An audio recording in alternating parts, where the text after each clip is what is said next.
Hello my dear students, मैं अनुज कुमार यादव आप सभी का बीटीएस साइंस इंटर कॉलेज के ऑनलाइन पोर्टल में स्वागत करता हूं। जैसा कि मैंने आप सभी को पिछले वीडियो यानी पार्ट 3 में 12th क्लास की इंग्लिश के प्रोज का सेकेंड लेसन ऑफ फिलोटोडर पढ़ाया था। आज मैं आपके लिए पार्ट 4 लेकर आया हूं। पार्ट 4 पढ़ाने से पहले मैं आप सभी को पार्ट 3 की अंतिम लाइनें पुनः रिवाइज कर रहा हूं, जैसा कि आप लोग उसे ध्यान से देख लीजिएगा। आई लंग्ड एट हिम, मैं उस पर झपटा। लंग्ड का मतलब झपटना। विथ माई हैंड, अपने हाथों से। विथ माई पेपर, पेपर के साथ, यानी जो हाथ में पेपर लिए हुए था उसके साथ में उस पर झपटा। आई जंप्ड ऑन द सीट, मैं सीट पर कूदा। एंड परसुएड हिम, और उसका पीछा किया। राउंड द लैम्प, लैम्प के चारों ओर। I adopted tactics of feline cunning, कह रहे हैं कि मैंने अडॉप्टेड, अडॉप्टेड का मतलब होता है स्वीकार करना। मैंने स्वीकार किया, अर्थात कहने का मतलब मैंने टैक्टिस ऑफ फेलिन कनिंग, इसका मतलब ये होता है कि बिल्ली की तरह, जो बिल्ली एक प्रकार की चालाक बिल्ली जो होती है, वो अपना चुपके से चालाकी से शिकार करती है, उसकी चालों को मैंने क्या है स्वीकार किया, अर्थात मैंने वैसी ही चालें चली उस चालाक बिल्ली की तरह। वेटिंग टिल ही हैड अलाइटेड, और प्रतीक्षा किया, अलाइटेड उतरने तक।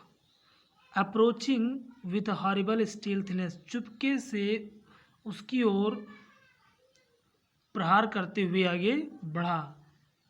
Striking with a sudden and terrible swiftness, striking मतलब प्रहार करना, विथ अ सडन अचानक, टेरिबल स्विफ्टनेस भयानक यानी भयंकर, मैंने तेजी से उस पर प्रहार किया।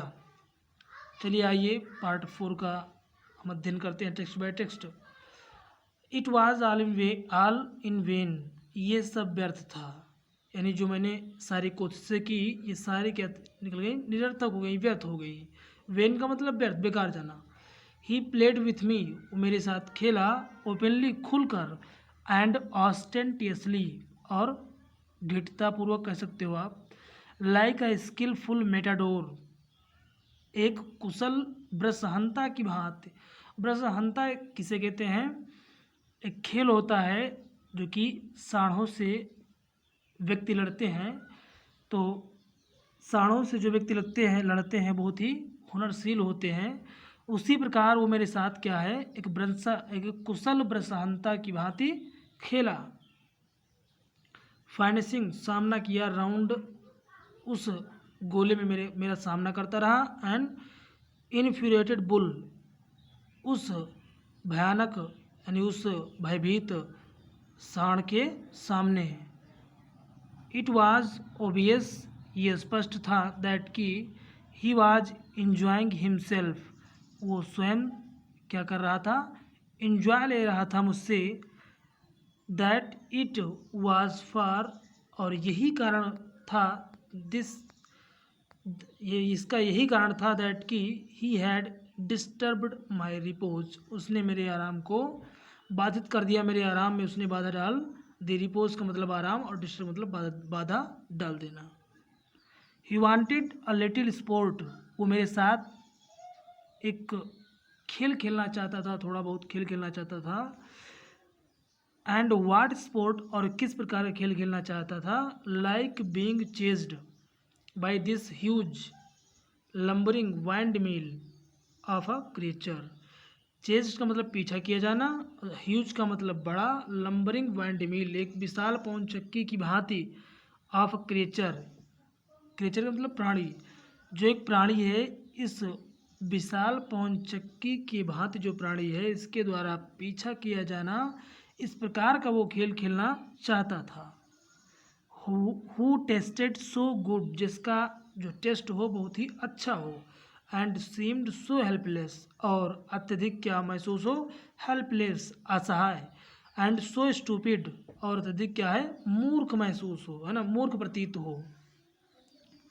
आई began to enter into the spirit of the fellow. I began, मैंने प्रारंभ किया।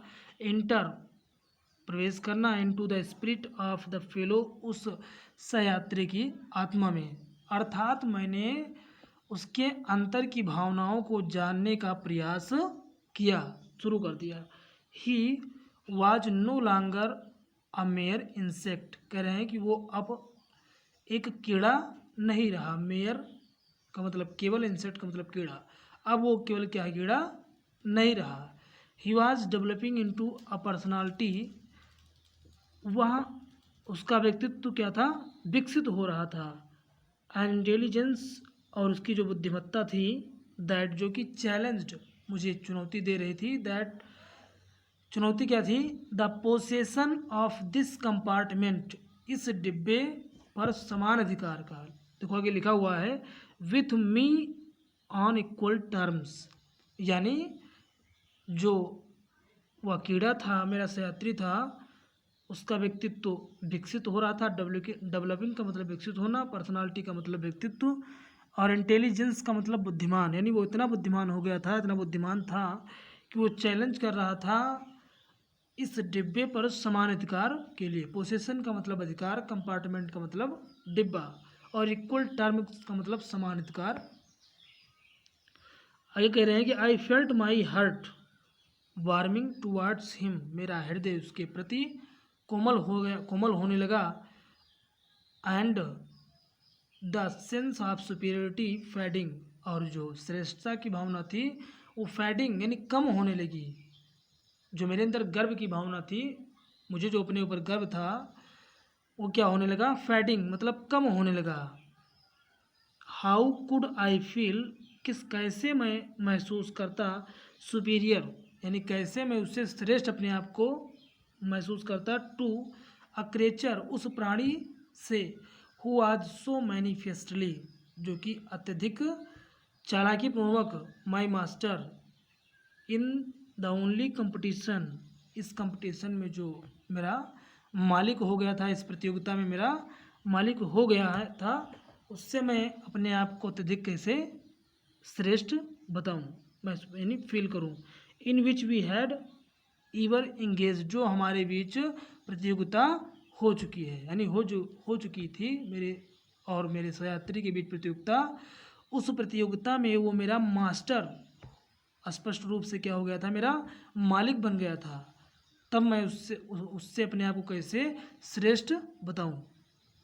Y not be magnanimous again, कह रहे हैं कि पुनः उदारता की भावना क्यों ना अंदर जागृत की जाए। मैग्नानिमस का मतलब होता है उदारता, अगेन का मतलब पुनः, यानी पुनः उदार क्यों ना हुआ जाए।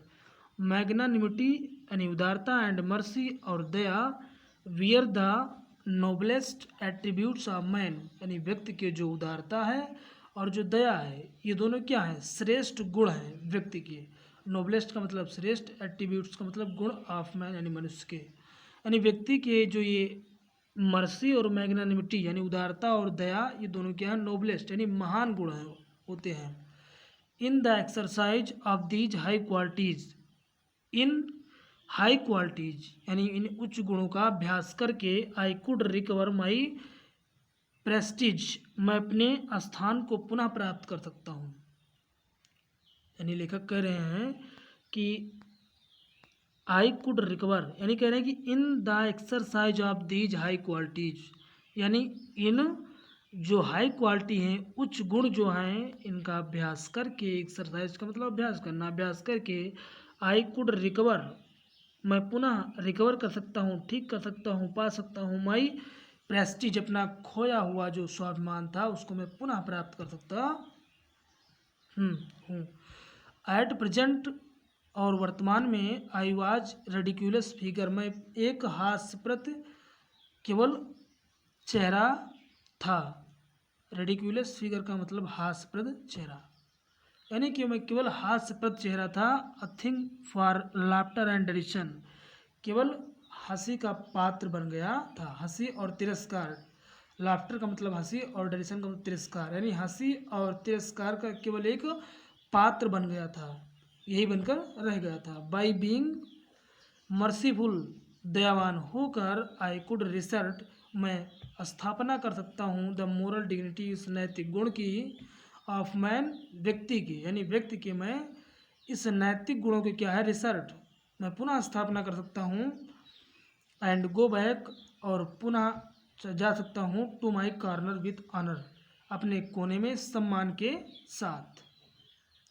आई withdraw the sentence of death, मैंने मृत्यु के सेंटेंसों को यानी वाक्यों को जो मैंने बोले थे शब्द उनको वापस ले लिया। या लेखक ने कहा कि मैं अपने की जो मैंने मृत्यु को तुम्हें मृत्यु दंड दिया था वो शब्द कहे थे मैं उनको विदड्रा कर रहा हूँ यानी वापस ले रहा हूँ। आई सेड, मैंने कहा रिटर्निंग टू माई सीट, अपनी सीट पर वापस लौटते हुए मैंने उससे कहा कि मैंने जो तुम्हें मृत्यु दंड दिए थे जो शब्द कहे थे मैं उनको पुनः वापस ले रहा हूँ।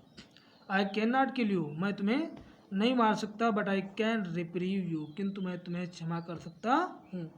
आई डू इट, मैं ऐसा ही करता हूँ, मैंने ऐसा ही किया। Thank you.